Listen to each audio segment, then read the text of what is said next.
Alright, welcome to another episode of Leeds Park. And nako, may nagbabalik. Meron ako na-miss dito.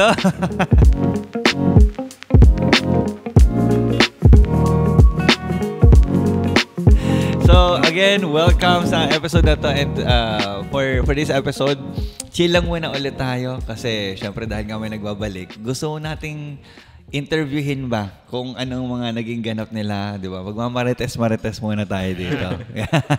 Mapakwento tayo kay Jade ng mga natutunan niya for school. Yes. Kailan ba yung last na... Ay, tsaka yung kasal, bro. Yes. Kasal. Milestones after milestones. Kasi itong... Sunod eh. Mukha lang masaya. Hindi, joke lang. Joke lang. Hoy, shout out. Kim, mukha lang daw masaya, Kim. Hindi, I mean yung magkakasunod na... Okay. Pero sobra. Lilinawin mo. Lilinawin mo kasi. So, welcome, Jade. Grabe. Welcome. Medyo matagal. Ano yung huling episode mo na nakasama ka namin dito? Mekos pa ata yun. Oo. December pa yun, bro. Sa office niya pa yun. Oo. Saka yung nirecord natin na hindi walang na audio. Oo, yun. Yung mga nagkakalabo-labo na yung mga ginagawa natin. Diretso kay Lord na yun. Kaya napabili tayo, naggamit bigla sa inis natin. Correct. Uy, congrats! Thank you. Congrats. Anong pakiramdam, anong mga adjustments na experience mo ngayon? Kasal ka na. Parang parang repentance. Yung repentance kasi change of direction, di ba? So parang ganun din yung kinasal. Parang hindi siya 20% adjustment lang. Complete yung i-adjust mo eh. Saka kaya ka nasabing change direction kasi syempre dati sanay ako nabubuhay lang ako ng isa lang ako. Pero ngayon, since kaming dalawa ni Kim, as one na kami, sobrang iba talaga ng dynamics, yung mga pangarap nyo, i-align nyo, mga schedule nyo. Yung simula doon sa mga sobrang laking bagay, papunta doon sa mga detail. Lahat siya ibang-iba eh. So, yun, so far experience. And saya niya kasi mahilig ako sa I mean, yung dynamic na pamumuhay. Tagalog eh, no? Pamumuhay. Dynamic tas pamumuhay bigla, no? Ano yung mga adjustments ngayon? May sarili ba kayong house ngayon? Nag-move out na ba kayo? Actually, move in, move out. Move out from your... Move out sa parents. Move in. Naku, grabe. Dami. Yung adjustment sa budget. Kasi nung first few months, since nag-schooling, sa Manila muna kami naka-base. In-accommodate naman kami ng lola ko. So, hindi na kami nagbabayad sa yung unit na free lang kasi yung shoutout sa lola ko. Ay! Shoutout kay lola, baka naman. Pero yung since sa Eastwood kami noon, yung cost of living, grocery mo sa Robinsons, nang banggit ako. medyo siya, expensive talaga. Tapos, yung first month namin, nagulat ako talaga sa inabot ng total expenses namin. Kasi parang si Kim, sa parents niya before ikasal, ako din, ganun din ako. So, wala kayong idea kung ano yung tsura ng nabubuhay mag-isa. Di kami nagbabayad ng renta sa bahay, sa tubig, sa internet. Tapos isang biglaan, tapos grabe, nalula talaga ako. Parang yung isa, dalawa, tatlong buwan na income mo, hindi siya dun sa amount na inabot. Grabe talaga. Tapos yung second month, nung nagtipid na kayo. 30% yung nakat namin. That's good. Yung value na yun, yung 30% na yun, imagine, yung hindi pa kami totally adjusted nun. Pero ibig sabihin, after a month pa lang, 30% na yung nakat namin. Ibig sabihin, ganon kalaki yung... Sumobra. Ginagamit nyo nung una. Hindi, saka ganon kami nanibago. Yun. So, nagbago ba yung lifestyle nyo? Lifestyle? Oo, ako. Nagbago yung lifestyle ko kasi sanay ako ng buong araw. Di ako nagsasalita eh. As an introvert.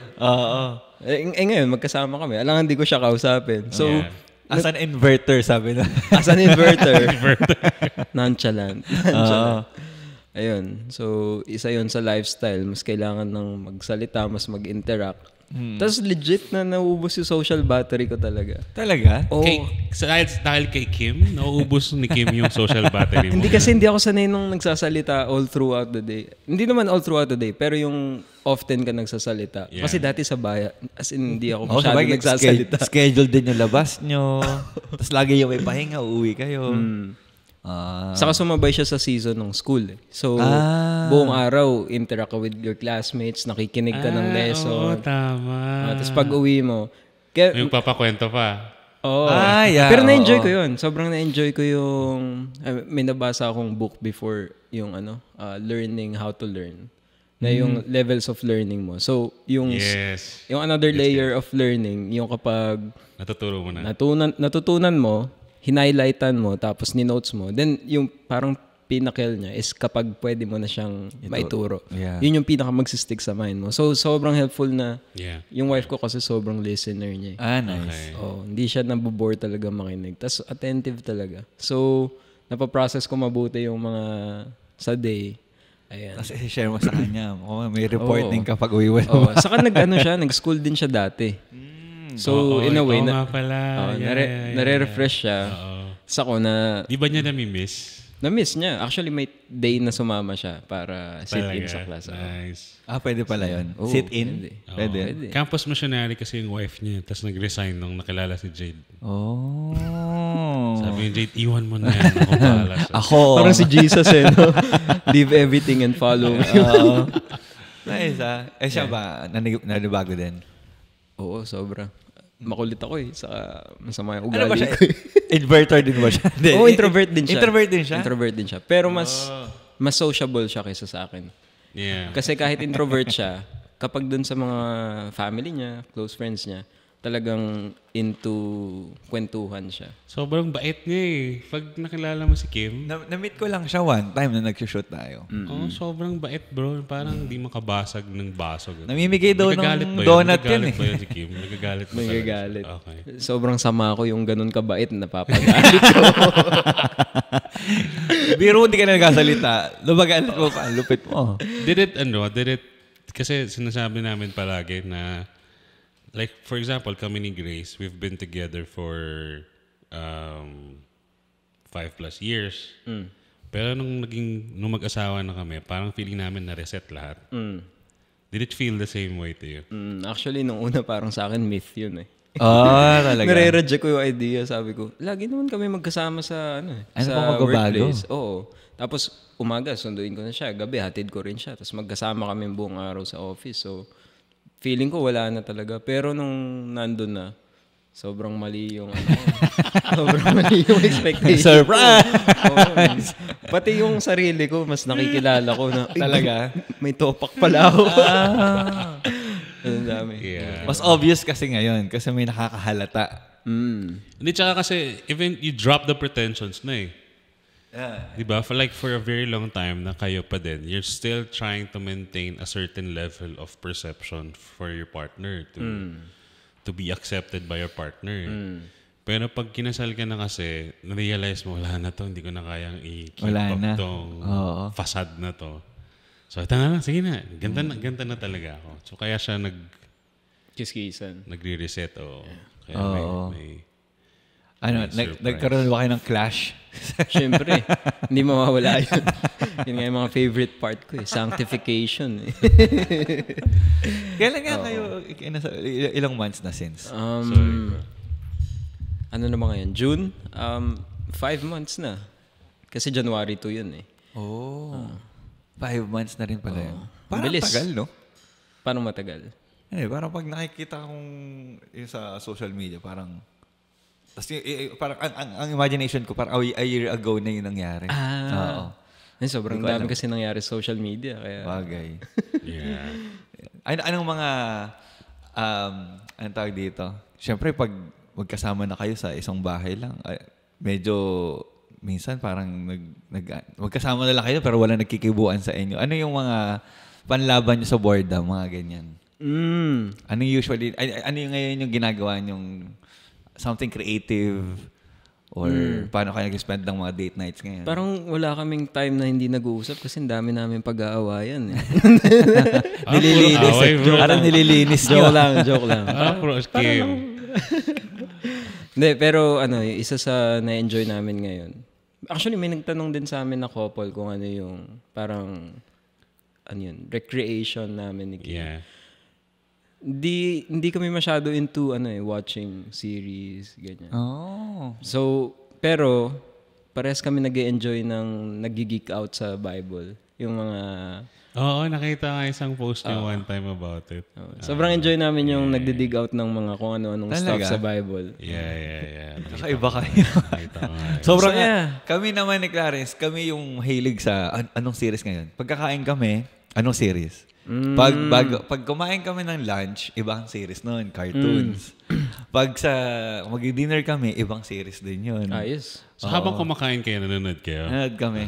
Tapos kwentuhan, tapos nood, ganyan. Cool. Oo.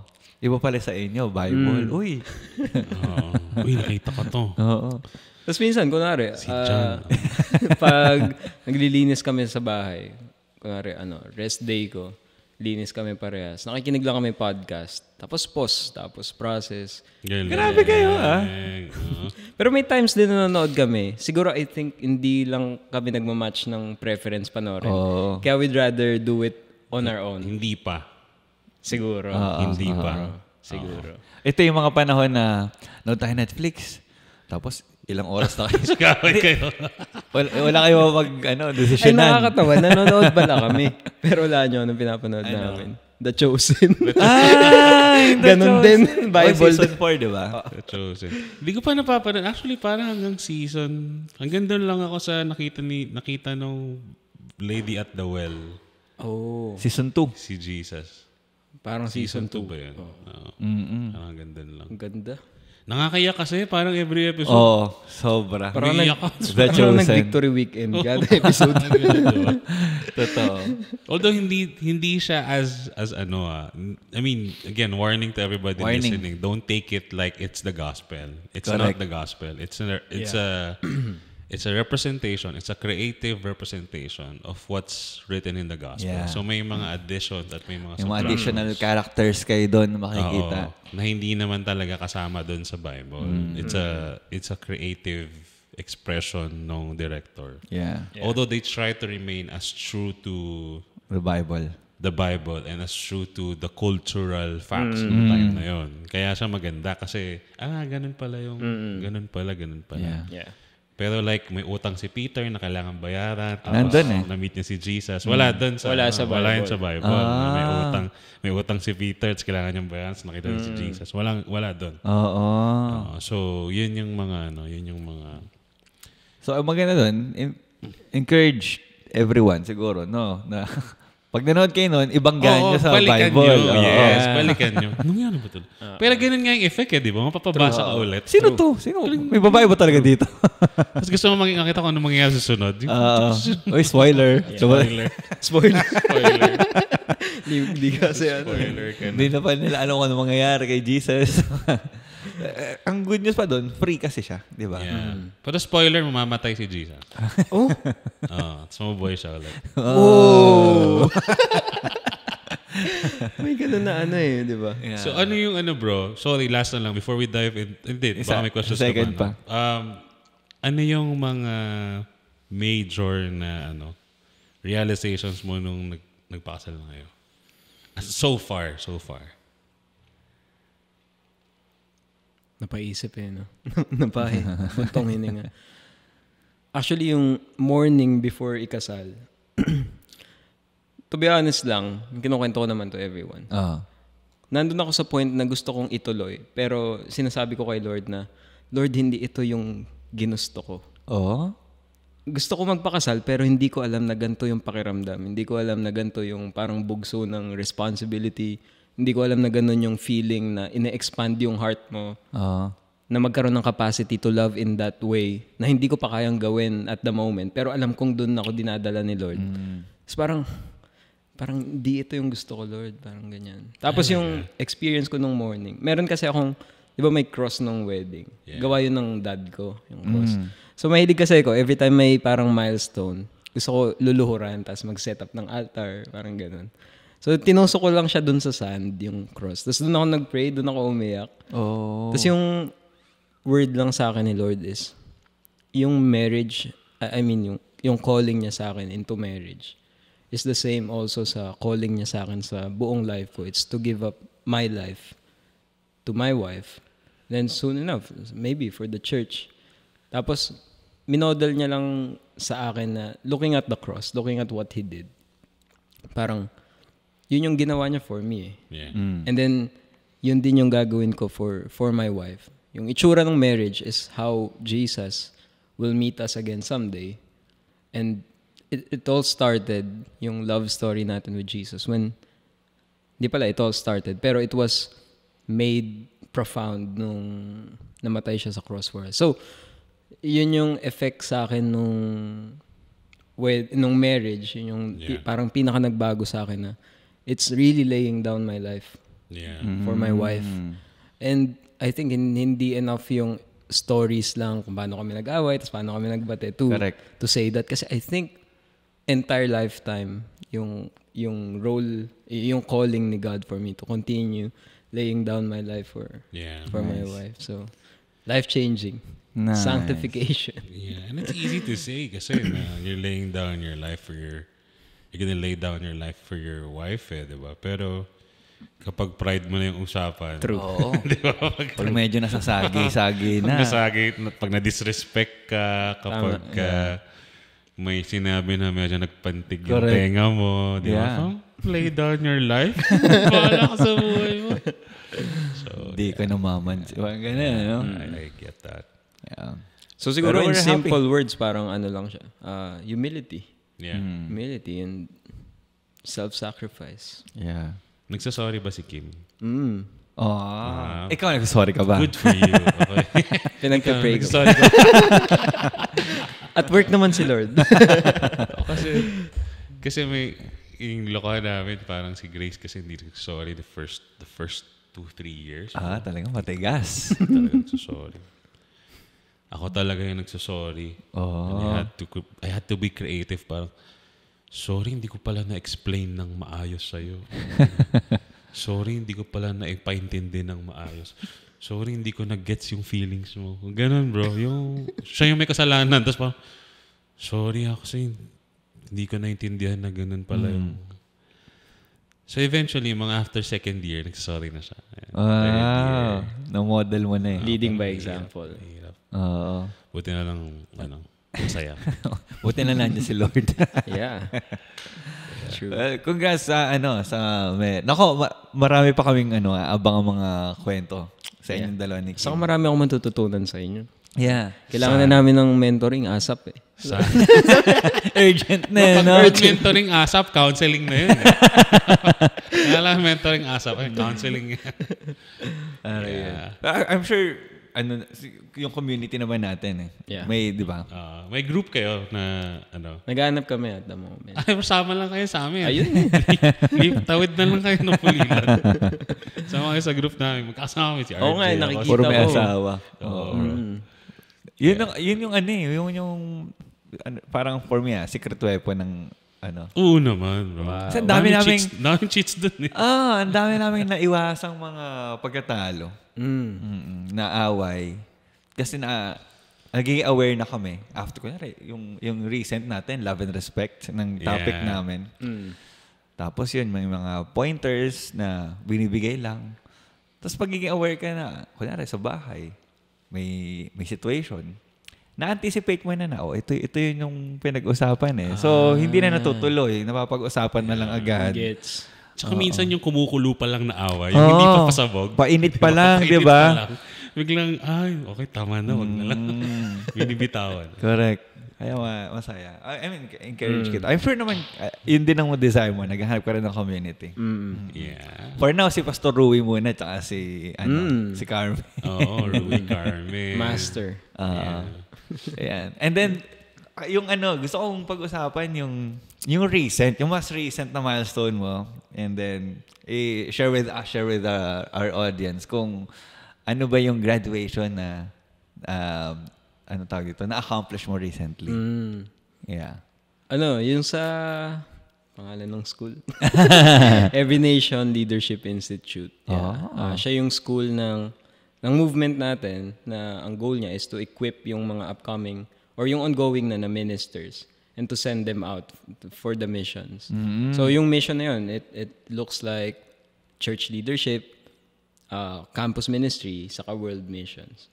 So basically, ginagather tayo doon, yung mga sinesend na students to equip them, mas intensive. Parang if you've gone through discipleship classes, parang replay siya, pero mas expounded, mas malalim.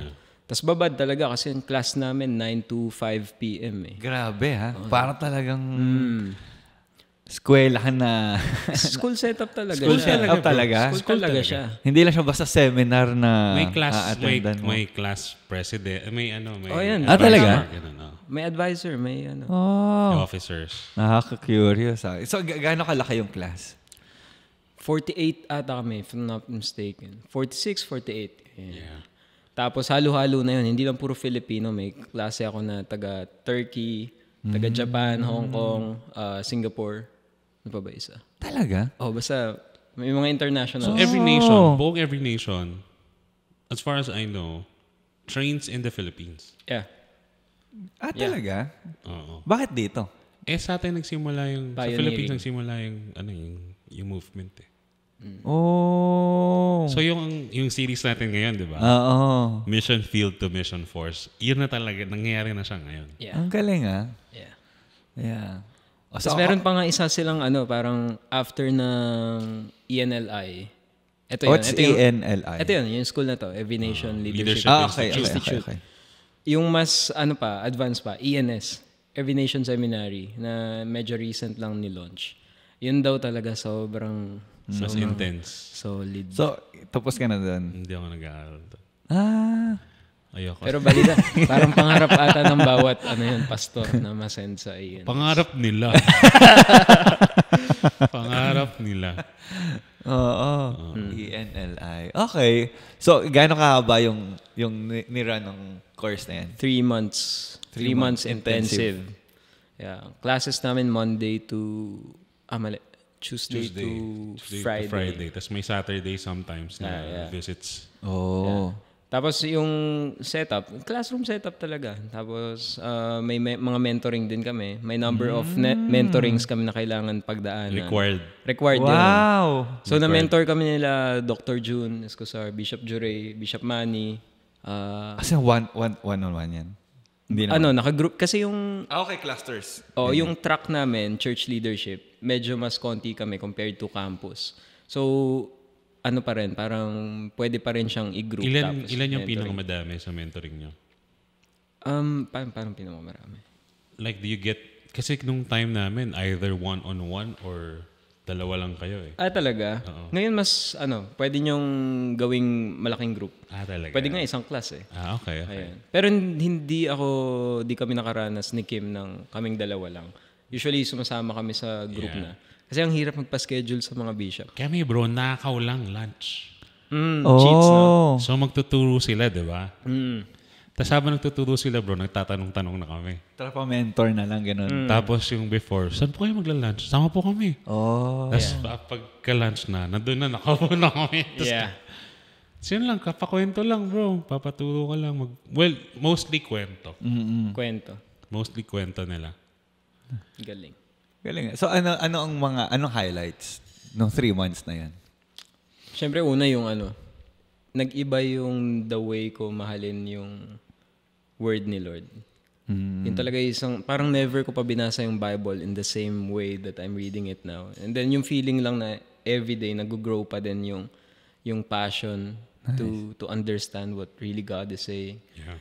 Hindi siya parang kaya pwedeng yun na yung take away ko, tas sold na ako dun. Kasi yun pa lang sobrang malaman na I think sobrang galing ng school to have that value na more than the theories, yung theology, yung mga textbook stuff, yung na-impart talaga nila na love and passion for the word.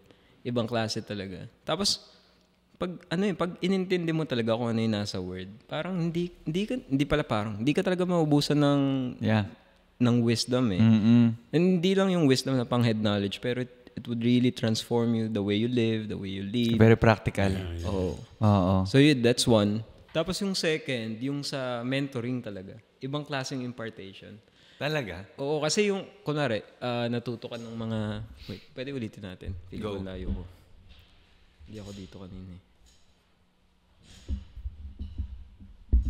Ayan. Okay. Ayun, yung pangalawa, yung sa mentoring. Ibang klase. Kasi kapag... Coming from different, pastors people, na nag-speak sa class. Kahit hindi nag-speak. Nandun lang sila. Present sila doon. Hindi, pwede mo i-request. Pwede mo i-request. May message mo yung executive secretary nila. Executive assistant. Tama ba? EA. Tama. Pakitawag nga po. Tapos papaschedule ka. Okay. Tapos? Tapos yun nga, nabanggit ko na kanina yung mga people na nag-mentor sa amin. Bishop Manny, Bishop Jure, Dr. June, sino pa ba? Pastor June Besana. Ayun. Marami pa nakalimutan ko iba. Pero so far, yung impartation, iba talaga. Parang sabi ni Pastor Rob, stories. Yung stories nila, iba eh. Hindi ko alam what's with stories. Doon mo kasi napipick yung brains eh. Yung based on their stories. Yeah. Real experience yun. So, ibang level yung impact. So, ano yung mga pinaka tumatak sa'yo? Isa yung kay Dr. June Escosar. First time ko siya na-encounter ng mentoring. Grabe, sobrang casual niya lang sinasabi na in 3 years, lahat ng city sa Pilipinas may church na. Parang casual lang. Ganun ka bold, no? Parang tayo namang problema tayo pag may church plan tayo. Pero siya parang casual lang sa kanya na wala, nabanggit niya lang. Tapos may nagtanong sa kanya. Ano siya? Saan siya nag-head pastor ng... Si Pastor June Escosar ang in charge ng, I think, buong Asia yata. ENS, siya din ang ENS din. Malaki pala ang niya. Everation Seminary. Bro, siga yun, bro. Paano siga? As in, para siyang bishop, para siyang Bishop Ferdy din. Oo, yung intensity, Bishop Ferdy. Pero siya yung, ewan ko nakwento namin yun, siya yung may 2 luggage. Pag uwi niya sa bahay, iwan niya yung isa, kinabukasan kukunin niya yung isa. Kasi mag-ibang bansa na naman siya ulit. Ganun siya. Nakaset na yung... Kasi umiikot siya sa mission. So, grabe, no? Siya yung in charge dati sa pagpa-plant ng mga churches sa buong Asia. So parang siya yung nag-rally na maka-100 churches all over Asia. Ganun. Siya yung in charge sa missions before. Ngayon yata, hindi ko alam kung ano yung... Aside from ENS, kung meron siyang... Siya pa din. Meron Asia pa din, no? Parang ganun pa din. So, imaginein mo, buong every nation, di ba? Siya yung nag-oversee ng buong Asia. Yan. Tapos siya yung nag-disciple kay Honasan. Talaga? Grabe. Bro, tapos to? Siga talaga yan. Nakakatawa kasi pag napakinggan mo siya, sobrang on fire niya, di ba? Pero pag kausap mo siyang casual, chill lang siya, bro. So pag on stage, animated siya. Tapos pero pag kausap mo siyang casual, nabago lang yung taas ng boses. Pero same. Pero same pa din yung ikwento niya sa'yo. Grabe. Hindi maswerte. Parang you're blessed. Yeah. Grabe sa presence ng mga... What a privilege. Ibang level. Did you get the feeling na mas mayabang ka pa sa kanila nung nag-share na sila sa'yo? O ako lang yan. Paano ibig sabihin? Hindi ko nag-gets. Kasi nung nasa school ako, tapos nag-mentoring kami, di ba? Sabi ko, walang kayabang-yabang tong mga to. Parang mas mayabang pa ako sa kanila. Gets. Diba? Yung humility nila. Sobrang humble nila lang. Talaga? Totoo. Hindi sila yung parang since nandun sila, kailangan may tagabuhat sila, may tagabili sila. Kung ano yung kinakain namin, hindi yung kinakain nila. Kung naka-bottled water kami, naka-bottled water lang din sila. Ako, minsan yun ang scary sa akin. Siguro kaya hindi pa binibigay ni Lord sa akin yun. Entitlement. Oo. Feeling ko pag ngayon, ganitong attitude mindset ko, bigyan ako ng medyo mataas-taas na posisyon. Feeling ko kakainin ako eh. Kaya careful din ako na sa mga leadership positions na binibigay sa akin. Yeah. Pero grabe, no? Imagine mo yun, yung buong Asia, Siya ang nagmamanage, nag-oversee. Anong kwento ni Pastor Jonas Casar? May kaklase kami, nagtanong sa kanya. Sabi, ang tanong, Dr. Jun, sa tagal mo sa ministry, saka sa dami ng ginagawa mo, lawak ng scope ng trabaho mo, paano mo minamanage yung mga stress mo, saka yung mga struggles, ganyan. Sabi niya, wala ako nun eh. Yun siya, bro. Yun siya, nagturo siya sa amin. Sabi niya, young men struggle with purity. I don't understand it. Sabi niya, I don't have a struggle with purity. I am so busy reading the Word of God. Ganun siya. Tapos, syempre, tinanong namin, paano po yun? Sabi niya, ang secret niya daw is very quick siya to yield to God. Oh. Kapag meron siyang something na gustong iiyak, galit siya or whatever. Kay Lord agad. Tapos i-empty out niya kay Lord. And after nun, tapos na. Grabe, no? Crazy. Lalo na pag alam mo yung mga... Kasi parang si Doc June, alam ko parang kinukuha siya na head ng Red Cross yata or... Basta nung maritime something, kinukuha siya ng head ng parang Red Cross yata. Hindi ko Basta bro, lagi siyang leadership positions kasi. Okay. So, kumbaga, he has shown the capacity to really lead at a very high level. Tapos yun nga, yung impeccable character niya. Funny siya na person. Hindi. Meron Konti. Pero may banat. May kulit. May kulit. Pero yung pag natawa ka sa kanya, hindi yung tawang nakakatawa eh. Matatawa ka, hindi ko... Paano ba? Kinuwento ba niya yung nagkabahay sila? Kinuwento ba niya yun sa inyo? So, ano siya, yung sinishare ko sa inyo, bro. Yung vision niya is magkaroon siya ng bahay for so, ang gusto niya, malaking bahay. Yeah. So, sabi niya, kinausap ko yung mga relatives ng wife ko, ganyan. Tapos, we prayed about it. Tapos, sinabi namin sa kanila na, parang, you get to stay here, ganyan. If you help us pray with this, ganyan. So, eventually, may mga nagtumulong for the house. Tapos sabi niya, so anong moral lesson? Sabi niya, mag-asawa kayo ng mayaman. Wow. Pero yun yung joke niya. Pero bro, grabe talaga yung faith. Iba yung... And that's just one of the many. Correct. Grabe. Nandun ka ba dun sa Transformation? Wala nga eh. Nagpakwento lang ako kay Kuya Lloyd eh. Pero nandun daw si Dr. June. Tapos siyempre gusto ko ma-receive yung impartation kahit through Kuya Lloyd na. Kinuwento ni Kuya Lloyd, sabi daw ni Dr. June dun, kung Christian ka, tapos passionate ka, nag-share ka ng word, nagpipreach ka ng gospel, yung pagtrato mo sa mga pamilya mo, kaibigan mo, or even strangers is radical. Sabi niya, dapat lang basic Christianity yun. Tama na. So parang sa atin, pag inisip natin, wow, grabe, lupet. May calling ka kasi, kaya ganyan eh. Kay Doc June, basic yun. Basic yun. Dapat lang. Ma-inspire ka sa kanya kasi ang taas ng standards niya and he's able to live by it. Grabe. Yeah. Pero anong sa'yo? Nag-udyok? Like, ano yung motivation mo? Ba't ka nag-enroll? Ba't open nurse yan? Si Pastor Rui, gusto niya sinend out lang kayo. Enroll. May kabatch ka ba from may kawayan? Wala. Si Chris from Balagtas, kasabay. Okay. Na story kasi noon, actually yung pag-yes ko sa calling, ang nangyari siya nung nagbabasketball kami ni Pastor Rui. Nakaupo kami after nung game. Sabi niya sa akin, bro, game ka na ba? Tapos yun na yun. Yun na yun. So, pati yung sa schooling, hindi siya yung parang something na sobrang ginusto ko talaga, ganyan. Though gusto ko talaga siya, pero ibig sabihin ko lang, hindi siya something na in-name ko or pinursue. Oo, feeling ko entitled ako to do it. Ano lang talaga eh, sinend ako eh. And it's such a privilege for me na ma-receive yun. And then after school, yung heart ko lang parang binago lang ni Lord na after the schooling, since na-receive ko yung privilege na yun, naramdaman ko yung sobrang transformative kind ng grace ni Lord through that school. Ngayon, kahit mahirap, kahit mayabang pa din, kahit may entitlement pa rin, ma-encourage ka lang to just serve eh.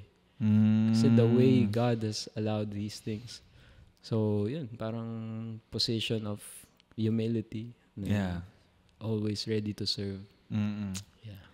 Yeah. Sinong favorite, mo? Ano yung favorite class mo ever? Theology. Pag yung mga life-changing na parang may something na mag-change sa'yo, impartation talaga dun sa mga mentoring. Pag sa head, sobrang na-enjoy ko yung theology. Sobrang na-enjoy ko yung... Alin doon?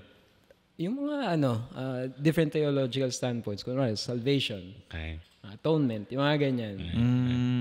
Yan. Tapos theology ng hell, theology ng end times, yung mga ganyan. Nice.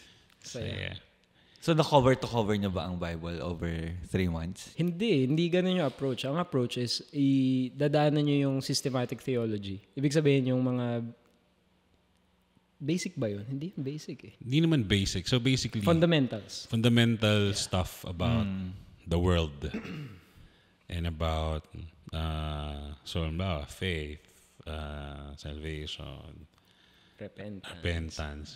Yung imagine mo yung one-to-one with all the ewan ko kung ginawa yung ginawa nyo, no? Yung with all the verses that's related to that and trying to understand what the verses says in relation to what salvation is, in relation to what baptism says, in relation to I see.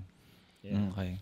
So anong plans mo after nyan? How do you plan to apply, or meron ba kayong plano ni Pastor Rui na gagawin?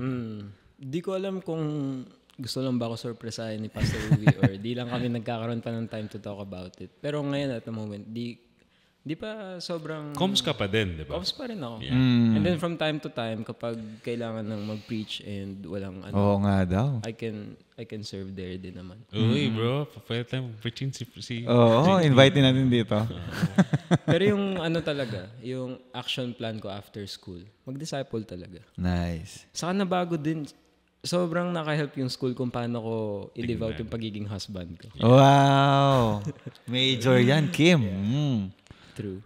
Yeah. Yun. Tapos pagbalik ko, parang nag-increase lang yung love ko para dun sa mga people na nililid ko. And mas binubuhusan ko sila ng time ngayon. Tapos every time may chance to impart to them, tag them along, parang ganun. Tagging just to serve them and love them. Yeah, would you encourage yung mga tao like kami ni Koy? Si Koy ba din? Hindi ka kasi makakapag-school unless you're full-time minister. Oh, okay. Or a full-time staff. So, ibig sabihin, the best na a church attendee can get is L113. Nice. Yun na yung pinakamalapit. So, after nun, schooling na ng either full-time ministry. Ibig sabihin ng full-time ministry, either you're a staff. Diba si Jade Combs? Diba? Full-time. Oo. Or si Judy. Ganyan. Full-time na the finance. Doon. Or, yun nga, si Michael is gonna study yata either next year, next year, mga anak na pala si Krista. Si Michael natin, mag-aaral na siya next year, no? Baka kasabay ni Mark. So that's where... Nice. So, pero yung same level of impartation, transformation, courage, and everything na bago sa akin because of the school. I think anyone can have that if they spend more time with the Bible. Kasi basically, Bible lang din naman yung pinag-usapan sa school. Yeah, I think the difference nga is like what I've preached nung Sunday, di ba? Na there's a voice. There's a certain voice of God that you could only hear through community. Correct. Na kahit anong aral mo, kung wala kang community, like for example, without the perspective of John Escosar, without the perspective of, you're not gonna see it eh. Pero dahil nag-school kayo together, kasi yung tinuturo sa atin, collective wisdom na din yan eh. Hindi siya yung impartation lang ni John Escosar as himself. Yeah, correct. Pero this is impartation of John Escosar as a lot of people has imparted to him. Nice. So parang you're getting a very large pool of collective wisdom from ever since we started Victory 40 years ago hanggang today. So parang yung lahat ng 40 years na yun, through these people, nadidistill lahat yun, tapos nakukuha mo yung so I suggest, if you want that kind of learning, mentoring, bro. Yeah. Schedule ng mentoring, schedule ng yun, labas with correct. With the ministers and all. Yung being intentional na makipag halubilo, makipag-meet, fellowship. Ano yung mga mindsets mo na nabago from before school and then after school? Yeah. Yung pagiging reklamador ko. Oh? Talaga? Saka yung pagiging entitled ko. Ba't ako reklamador pa na hanggang ngayon? Ako din naman. Reklamador ka saan? In all petty things? Siyempre, hindi naman tayo exempted. Tayong mga Christians. Working with co-Christians. Hindi tayo exempted sa disputes. Hindi tayo exempted sa feeling mo. Dapat hindi ganyan. Dapat yung way ko. Kanina pa na nagreklamo na siya nag-set up ng...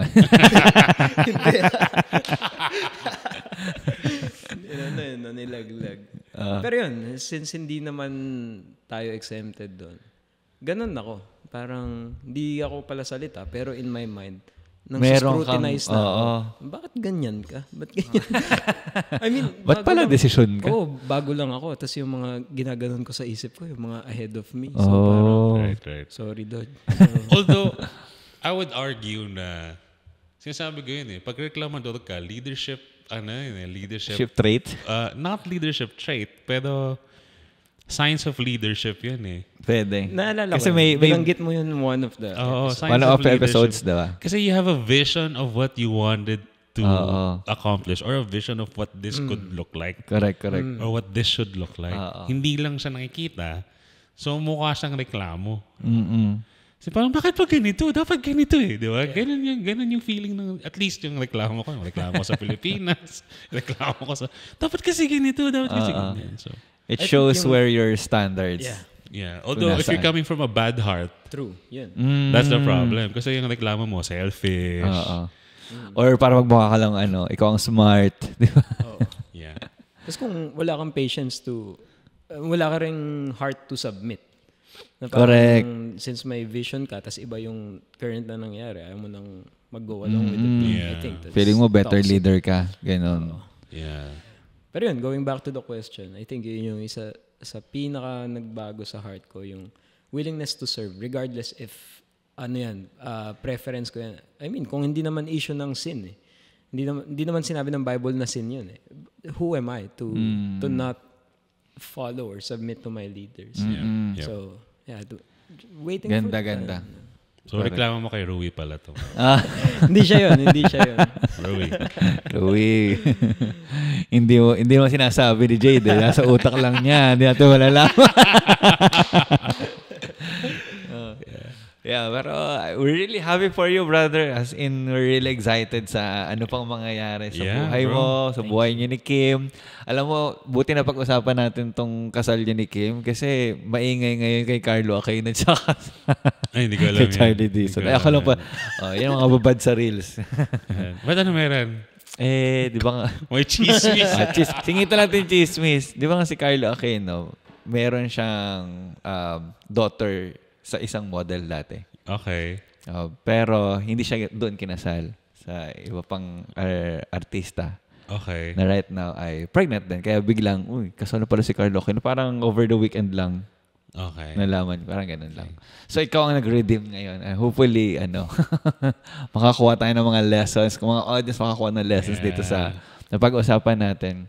Thank you, brother, sa iyong mga na-share. We're really proud of you. Ako, na-inspire ako. Yeah, bro. Nakaka-miss mag-school kasi... Tsaka, more than, na-curious ako dun sa mga pangalan. Parang, gusto kong i-research. Ito, Pastor June, Pastor... Lahat naman na-mention mo na mga pastors. Yeah. Pag inisip mo, pag kunwari, tumingin ka sa world's top leaders, di ba, ang mapag-usapan na yun, successful sa... kunwari sa Google or anong man business, pero hindi masyado nare-recognize yung world's top leaders sa mga church leaders pero I think kung may ganon, isa sila mga bishop. For sure. For sure. Yung although kasi parang I forgot kanina ko narinig to. We live in a bubble. We all live in our own bubbles. So, sometimes lang, yung ibang bubble mas malaki. So, sa bubble ni every nation, top leaders tong mga to. Yeah. Like, one of the best of the best. Recognize na rin, even outside the movement. Oh, pero pagka yung Christianity level, we're slowly being recognized. Kasi parang, nung nag-apply tayo sa Wheaton, parang... Oh, Wheaton? Ang sabi nila, Wheaton parang ano yan? Seminary. Parang seminary school sa okay. US. Tapos nag-apply yung mga pastors natin. So may delegate from Victory. May cohort yung tawag. May cohort from Victory na nag-aaral sa Wheaton. Tapos yung mga teachers parang, nandito kayo para matuto sa amin. Pero pinag-aaralan nga namin kung anong ginagawa nyo. Ganun yung sabi nila. Yeah. Kasi you've been doing great things sa Philippines na iniisip namin paano gagawin sa context ng mundo at sa context ng Amerika. Galing. Nakaka-proud, no? Oh, bro, nakaka-proud. Sobra. Nakaka-proud yung... But I'm sure sa kanila wala din sila makakalimutan. Yeah. Masyado silang busy. Inspiring lang yung yung it ganong ka-humble pero ang massive ng, 'di ba? Yeah, and Victory Church ba considered ng mega church? Oo naman, bro. Malolos is considered ng mega church. Pag lumagpas ka ng 1,000, mega church ka na. Oh, I see. Actually, sa Philippines, pag nagpas ka 500, mega church ka na. Pag lumagpas ka ng 500. Okay. Pag napuno yung dalawang service natin, bro, mega church na tayo. I think yung maganda kasi when you get to encounter them, kasi these are people that seemingly are on the top of at least itong path of being a pastor, and being, they've planted churches, they've done this and that. And yet, when you talk to them, they're still real people. Correct. Totoong Humble. tao no? Nagpa-pray pa rin kay Lord. So, walang ka-ere-ere. So, kaya, ikaw, bilang young leader, you're inspired to be like them. Kasi parang... naalala ko si Doc June. Nandun ka ba sa Kabanatuan? Wala kahit sa Kabanatuan, bro. Merong staff convergence sa Kabanatuan. Sinabi kasi ni Paul, imitate me as I imitate Christ. So, ginamit niya yun. Sabi niya, imitate me as I imitate Christ. Oh. Not in a very... Arrogant. Arrogant way. Pero sabi niya, I hope all of us would have this conviction. Yeah. Na pwede mo kong gayahin. That you live your life in a way that you can say this to people. Nice. Oy, ang ganda. Sabi niya, imitate me as I imitate Christ. Yung panoorin mo kung paano mabuhay. Nice. And yung ganong confidence, no? Hindi mo kayang ibagsak yung kapag alam mo. Again, yan nga, there are certain words na si Doc June lang yung pwede magsabi. Certain lines. Saka secured ka na kapag sinabi niya yun, nandun pa rin yung humility Kasi nakikita mong ginagawa niya. So, yeah. Siyempre, ibang level kapag sa kanila mo mismo narinig. Yung how they delivered, yung conviction, yung confidence, and yung humility sabay-sabay. Yeah, bro. Simple. Ano na yun? Iba. Yeah. Iba. Yeah. Thank you so much, brother. Yeah, bro. I think that's a wrap. Yep. Thank you so much. And, so, yan ang gift namin sa inyo. Here is Jade ulit. Naku, makakasama natin sa mga susunod pa mga episodes. And that's it. Thank you so much.